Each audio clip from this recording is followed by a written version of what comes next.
So we've got something pretty important and quite neat to talk about in today's video.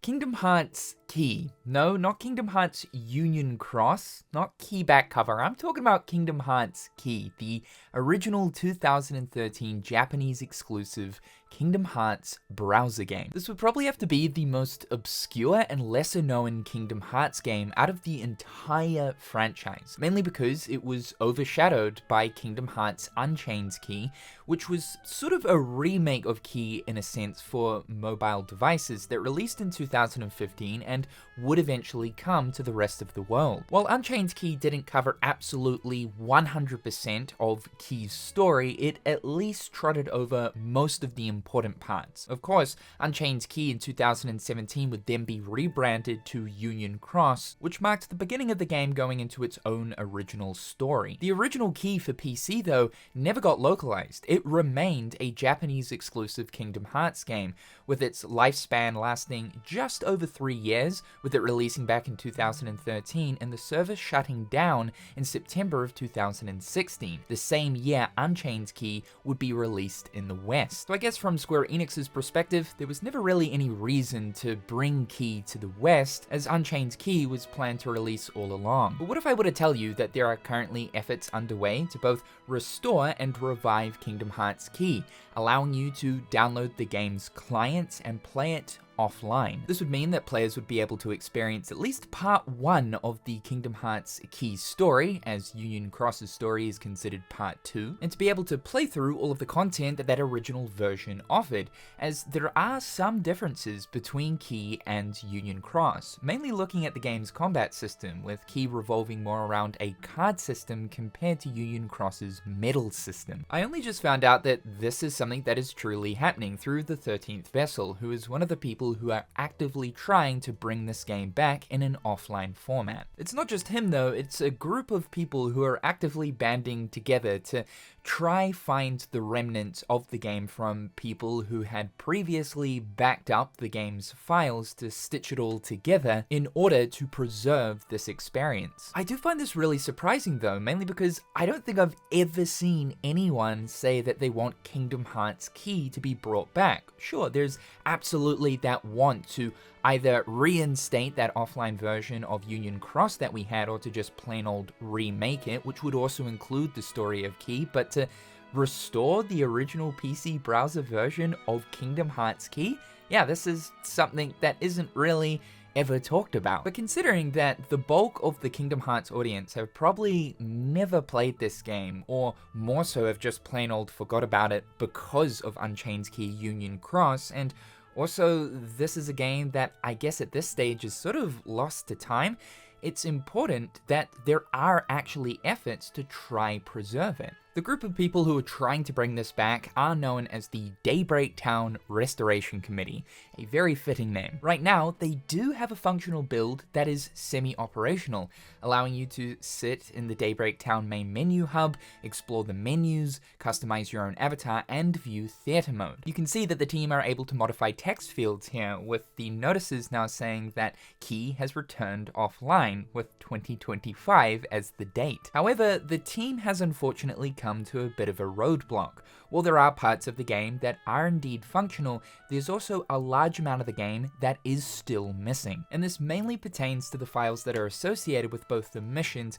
and the gameplay, you know, kind of the core of the entire experience. So this is where I thought I would try and help the team out and spread the message. This has been an effort that's been in development for many years now, where the team have collectively tried to reach out to people that may have played and experienced Kingdom Hearts XChi back in 2013, and on the off chance possibly had backed up some of those flash files of the game during the years of its service, to find someone that has checked all of those boxes that lives over in the West. The chances are incredibly slim. The more likely outcome here is that someone residing in Japan may have these files saved on their computer somewhere. The problem with this though is how many Japanese people, especially one that may have backed up the files of Kingdom Hearts XChi, is engaging in English YouTube content, and even knows that an effort like this is currently underway. So this is where you guys might be able to help out. The team are currently looking for people who may have backed up the flash files of Kingdom Hearts XChi.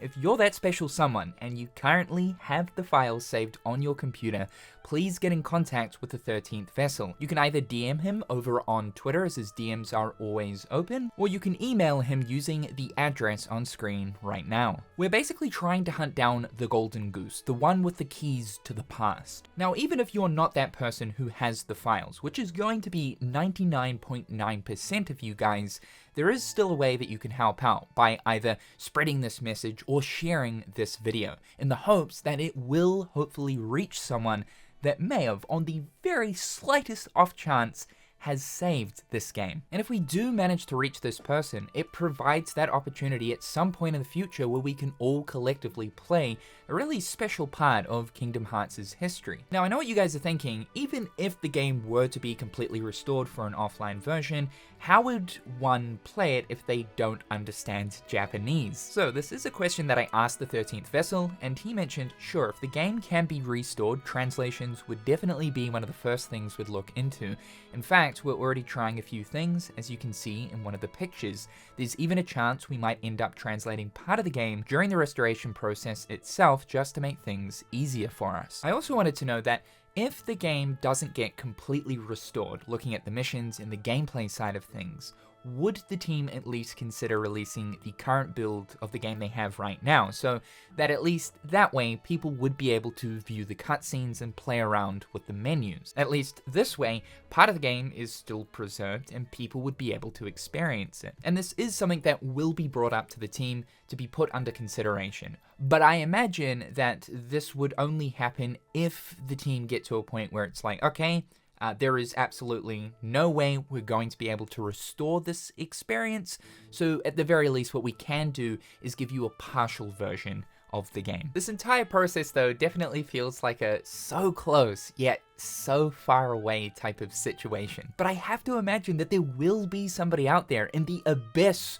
of planet Earth that has the required files. This is a really cool effort to see though, because all bar one Kingdom Hearts title from the Key Saga is no longer accessible, which is absolutely insane considering its importance for Kingdom Hearts 4 and onwards. Now, of course, my Kingdom Hearts copium-riddled brain tells me that Square Enix are quietly chipping away at a Kingdom Hearts Key Saga and Missing Link remake of sorts, where the story of both of these experiences can be more easily accessible, considering one got cancelled and the other got removed entirely. That's at least the best outcome, and I have to imagine this is something that we will eventually see in an official capacity. But for the meantime, it is nice to know that there are people in this community who are spending hours, days, months, weeks, even years towards preserving Kingdom Hearts experiences that have been lost to time. Now, there are also two other Kingdom Hearts games that at this point are still considered to be lost media, that the 13th Vessel for many years now has been actively working to try and preserve and completely restore. These are the original version of Kingdom Hearts Coded, which was only ever released in Japan exclusively for NTT Docomo Japanese mobile phones. It first released in 2008, and further episodes of the game that could be downloaded were released between 2009 to 2010. Now, what the 13th Vessel has told me here is he has managed to obtain the files for all of the original Coded's episodes, forming the complete game experience. However, they are encrypted, and the only way to decrypt these is to find an NTT Docomo phone with the original game on it. If he could find one, it would mean that the entire original Coded experience could be preserved and playable through an emulator. The last Kingdom Hearts game here, while definitely the least important out of the three, is Kingdom Hearts VCast. Right now, this game is almost pretty much complete, though it is still technically lost media, as one final chapter is still lost to time, and that is the Wonderland chapter. This of course wasn't an official Kingdom Hearts title, rather it was solely developed by Disney and has no connection to the main series at all. However, it is still an interesting part of Kingdom Hearts' history, and for its time it's honestly a pretty impressive mobile phone game, albeit it looks incredibly painful to play. So if there is anyone out there that may on the off chance have the Wonderland episode for Kingdom Hearts VCast, and for whatever reason has an NTT Docomo phone with Kingdom Hearts coded on it, please get in contact with the 13th Vessel. Efforts towards restoring and preserving these 3 Kingdom Hearts games has been in effect for many years now, and maybe by spreading the word, we might just reach that one person we're looking for. Thank you guys so much for tuning into today's video. It would mean a lot if you could slap that like button. That definitely helps with the whole process of getting the video into the algorithm so that we can reach more people. Subscribe to the channel if you haven't already. A big thanks to my wonderful patrons and YouTube members. I honestly appreciate the support. I hope all of you guys are having a fantastic day, and we'll talk again real soon.